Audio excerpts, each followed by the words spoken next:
25 अप्रैल 2000 से बिहार पुनर्गठन विधेयक के पारित होने पर याद रखिएगा कि झारखंड राज्य के निर्माण की जो गाथा है वो शुरू हो गई। हालांकि झारखंड राज्य के निर्माण की गाथा झारखंड पृथक आंदोलन से या उससे पूर्व ही शुरू हुई थी, लेकिन हम आज झारखंड एक अवलोकन के तहत संक्षिप्त रूप से झारखंड के परिचय के बारे में अवगत हो रहे हैं। तो चलिए आगे देखते हैं। सवाल यह है कि 28वें राज्य के रूप में झारखंड का निर्माण हुआ। अगस्त 2022 में लोकसभा राज्यसभा राष्ट्रपति से पारित होने के बाद इसे 15 नवंबर 2000 की तिथि क्यों सुनिश्चित की गई। तो 15 नवंबर की तिथि के बारे में मैं आपको एक बार अवगत करा दूं कि 15 नवंबर 1875 को क्या कुछ है। तो याद रखिएगा, ये झारखंड के भगवान कहे जाने वाले श्री बिरसा मुंडा जी का जन्मदिन है। अर्थात ये क्या है, ये बिरसा मुंडा जी, याद रखिएगा बिरसा मुंडा जी का जन्म तिथि है। इसी तिथि को, चूंकि बिरसा मुंडा जी को क्या माना जाता है, भगवान माने जाते हैं झारखंड में। इन्होंने झारखंड निर्माण में जो है अभूतपूर्व कार्य के साथ में जो है कार्य किया था। झारखंड की जनजातियों की जो भूमि संबंधी समस्या है उन्हें सॉल्व किया था। और आप सभी को याद होगा कि सीएनटी एक्ट के निर्माण के पीछे अगर किसी व्यक्ति की लड़ाई है, ऐसा तो संपूर्ण सभी व्यक्तियों की लड़ाइयां हैं, लेकिन इनके आंदोलन के बाद ही सीएनटी एक्ट का भी निर्माण हुआ था। तो 1875 में बिरसा मुंडा का जन्म होता है और इसी तिथि को सुनिश्चित करते हुए झारखंड का निर्माण जो है कर लिया जाता है। कब? स्थापना दिवस के रूप में 15 नवंबर 2000 को इसे स्थापित किया जाता है 28वें राज्य के तौर पर। याद रखिएगा, ये 28वें राज्य के तौर पर जो है स्थापित हुई है। ठीक है, अब आते हैं उस समय बिहार के जो दक्षिणी हिस्से हैं, बिहार के दक्षिणी हिस्से से 18 जिले थे। टोटल कितने डिस्ट्रिक्ट थे उस समय? याद रखिएगा, टोटल डिस्ट्रिक्ट थे 18 जिले को लेकर के जो है निर्माण किया गया था। किसका निर्माण किया गया था? तो याद रखिएगा, झारखंड का निर्माण किया गया था। लेकिन वर्तमान में कितने जिले हैं? अगर हम बात करेंगे कि प्रेजेंट कितने हैं, प्रेजेंट जिले कितने हैं, तो प्रेजेंट जिले कितने हैं? 24। तो आप देख पा रहे कि 6 नए जिलों का निर्माण हुआ है। 7 डिस्ट्रिक्ट्स है ना, 6 नए जिलों का निर्माण हुआ है। और इन 6 नए जिलों का निर्माण कब कब हुआ? तो आपको 2 तिथि याद रखिए कि बहुत सिंपल तरीके से मैं आपको बताऊंगा कि इन 2 तिथियों के अंतर्गत ही जो है 6 नए जिलों का निर्माण हुआ है। तो अब देखते हैं कि कौन से 6 नए जिलों का निर्माण हुआ है। ध्यान रखिएगा, एक तिथि याद रखिएगा 2001 याद रखिए, और एक याद रखिएगा 2007। इन दोनों वर्ष को याद रखिए, सन को याद रखिए, तो आपको क्या हो जाएगा, सारी चीजें सॉल्व हो जाएगी। चलिए, 2001 को 4 नए जिलों का निर्माण होता है और इस प्रकार कुल कितने हो गए? 22। 2007 में 2 और जिलों का निर्माण होता है और इस प्रकार हो गए 22 और 2 24। तो चलिए, कौन से 4 जिलों का निर्माण हुआ 2001 में? तो यहाँ जो 4 जिले थे उनमें सबसे पहले जो जिले का निर्माण हुआ, ध्यान में रखिएगा, सबसे पहले जिले का निर्माण होता है तो याद रखना है लातेहार, है कि नहीं? सबसे पहले किसका निर्माण होता है? लातेहार का निर्माण होता है। नए जिले का जो निर्माण होता है वो किसका निर्माण होता है? लातेहार का निर्माण होता है ना? लातेहार का निर्माण कहाँ से होता है?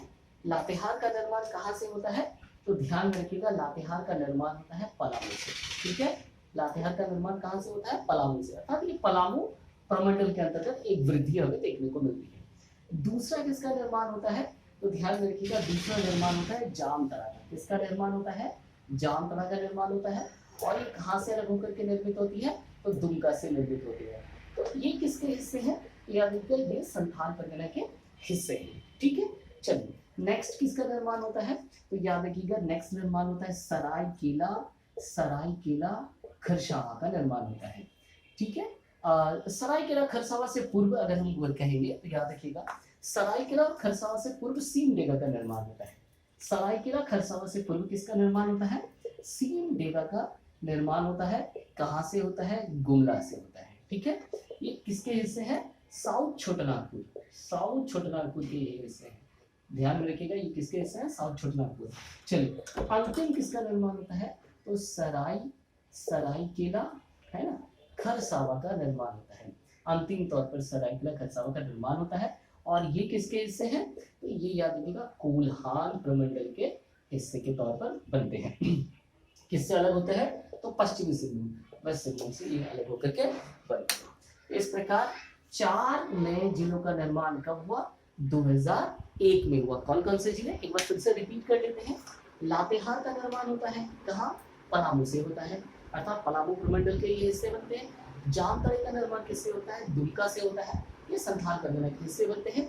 सीमडेगा का निर्माण होता है किससे? गुमला से होते हैं। और सरायकेला खरसावां का निर्माण होता है किससे? तो याद रखिएगा कोल्हान से होता है सरायकेला खरसावां का निर्माण। ये 4 जिले। अब रहेगा अंतिम 2 जिले। चलिए अंतिम 2 जिले के बारे में भी मैं आप सबको बताता हूँ कि अंतिम 2 जिले का निर्माण कब हुआ। चलिए अंतिम 2 जिलों का निर्माण हुआ 2007 में। कब हुआ है? अंतिम 2 जिले का निर्माण हुआ 2007 में। पहला तो हो गया खूंटी का निर्माण हुआ, ठीक है, और दूसरा किसका निर्माण हुआ? रामगढ़ का निर्माण हुआ। अर्थात ये 24वें जिले। खूंटी का निर्माण कहाँ से हुआ? खूंटी का निर्माण जो है कहाँ से हुआ? तो याद रखिएगा खूंटी का निर्माण जो है रांची से हुआ। खूंटी का निर्माण कहाँ से हुआ? तो ये रांची से हुआ खूंटी का निर्माण। रामगढ़ का निर्माण कहाँ से हुआ? तो हजारीबाग से रामगढ़ का निर्माण हुआ। तो आप समझ पाएंगे कि टोटल अब कितने जिले हो गए? टोटल हो गए अब 24 जिले हो गए टोटल। पहले थे 18, 2001 में 4 नए जिलों का निर्माण हुआ। 2007 में कितने जिलों का निर्माण हुआ? 2, खूंटी और रामगढ़। खूंटी साउथ छोटानागपुर के हिस्से है, रामगढ़ किसके हिस्से है?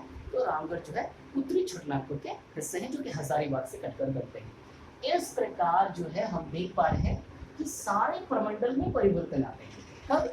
एक तो 2001 में परिवर्तन आते हैं और इसके साथ साथ हमें देखने को क्या मिल रहा है ना, 2007 में जो है हमें एक साउथ उत्तरी छोटानागपुर और दक्षिणी छोटानागपुर में भी परिवर्तन देखने को मिल रहा है। इस प्रशासनिक परिवर्तन के बाद कुल 24 जिले का निर्माण होता है। चलिए आगे की कहानी क्या है? अब हम चूंकि प्रमंडल के बारे में बात कर ही गए हैं तो हम देखेंगे कि झारखंड को कुल कितने प्रमंडल में डिवाइड किया गया, कितने कमिश्नरेट्स में डिवाइड किया गया। चलिए आगे की कहानी हमारी क्या है देखते हैं। आगे की कहानी हमारी क्या है? आगे की कहानी को हम थोड़ा सा देखते हैं कि कैसा कुछ है आगे की कहानी। चलो आगे की कहानी के लिए सबसे पहले हम यहाँ पर क्या लिखेंगे ना, 24 डिस्ट्रिक्ट्स के लिए 24 जिले जो है झारखंड में, ठीक है। इन 24 जिले को 5 प्रमंडल में हम डिवाइड कर देते हैं, ठीक है। आइए सबसे पहले क्या है? तो सबसे पहले है नॉर्थ छोटानागपुर, उत्तरी छोटानागपुर का हिस्सा, ठीक है। इसमें कितने जिले हैं? ध्यान दीजिएगा इसमें 7 जिले हैं। तो सबसे बड़ा जो एरिया है वो क्या है? तो वो याद रखना उत्तरी छोटानागपुर का हिस्सा है जो कि सबसे बड़ा है, ठीक है। आगे आते हैं, दूसरा कौन सा है? दूसरा हो गया साउथ छोटानागपुर, ठीक है। दूसरा कौन सा हो गया? साउथ छोटानागपुर का हिस्सा है। और यहाँ कितने जिले हैं? यहाँ याद रखना अक्सर को यहाँ 5 जिले हैं। यहाँ कितने जिले हैं? 5 जिले हैं। चलिए तीसरा हो गया साउथ परगना, सॉरी संथाल परगना। संथाल परगना के अंतर्गत कितने जिले हैं? तो 6 जिले हैं संथाल परगना के अंतर्गत, ठीक है। चलिए नेक्स्ट याद रखिएगा कोल्हान, कोल्हान और पलामू, ये दोनों, ठीक है। कोल्हान और पलामू प्रमंडल में कितने हैं? यहाँ भी 3 जिले हैं और यहाँ भी 3 जो है, यहाँ पर भी कितने जिले हैं?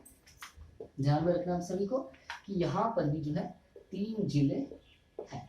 तो ये थी जिले की बंटवारा। एक बार देख ले, 7, 5, 12, 6, 18 और 6, 24, कुल 6।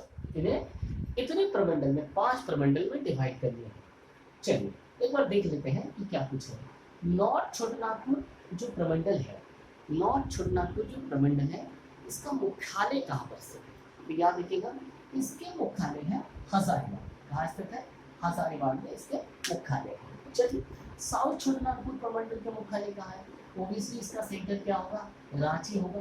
क्योंकि रांची जो है दक्षिण छोटानागपुर का हिस्सा है तो रांची में ही इसके मुख्यालय है।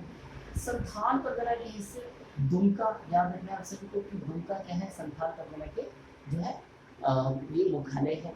कोल्हान का मुख्यालय कहाँ है? याद रखना है कोल्हान का मुख्यालय जो है चाईबासा के अंतर्गत जो है कोल्हान का मुख्यालय है। पलामू का मुख्यालय कहाँ है? तो पलामू का मुख्यालय है मेदिनीनगर में जो है पलामू का मुख्यालय, ठीक है। ये चीजें आपको समझ में आ गई।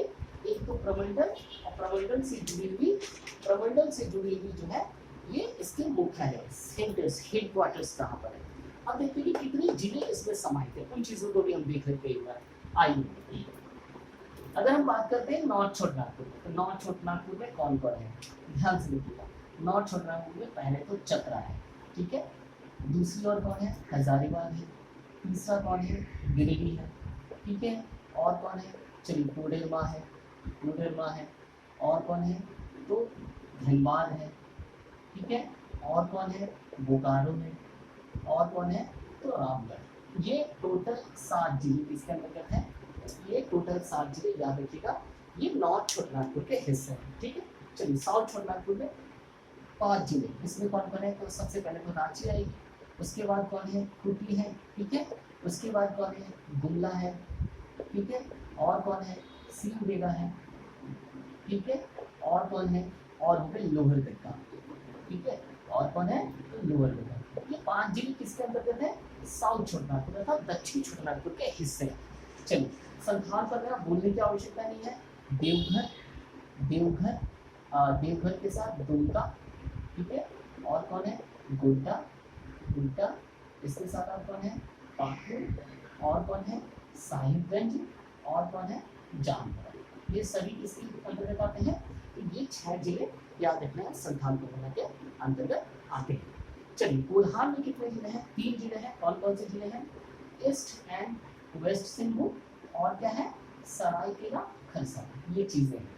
पलामू के अंतर्गत कौन से जिले हैं, पलामू के अंतर्गत 3 जिले हैं, है ना, गढ़वा, गढ़वा, साथ में याद रखना है पलामू स्वयं है, और कौन है तो लातेहार, ये पलामू के अंतर्गत आते हैं। तो अब ध्यान से देखिए, ये झारखंड के एक एक प्रश्न आपको हम जो है करवा देंगे, याद रखना है आप सभी को। 2400 डिस्ट्रिक्ट के डिटेल्स आपको मिल रहे हैं, ध्यान रखिए, ये 2400 डिस्ट्रिक्ट के डिटेल्स आपके सामने है। इन 24 डिस्ट्रिक्ट को 5 प्रमंडल में डिवाइड किया गया। उसके हेडक्वार्टर्स मैंने आपको बता दिए, नॉर्थ छोटानागपुर के हेडक्वार्टर हजारीबाग, दक्षिण के रांची, दुमका, चाईबासा, और जो है आपके क्या है ना मेदिनीनगर पलामू है। और उनमें जो जिले हैं 7 जिले किसके अंतर्गत है, नॉर्थ छोटानागपुर में, साउथ छोटानागपुर में 6, संथाल परगना में 6, कोल्हान जो कि नया है जिसका निर्माण 2003 में हुआ है, और पलामू के अंतर्गत भी कितने जिले हैं, 3 जिले हैं, ठीक है। तो स्पष्ट तौर पर आपको ये देखने को मिला कि प्रमंडल कमिश्नरीज कितने हैं और इनमें कौन कौन से जिले शामिल हैं।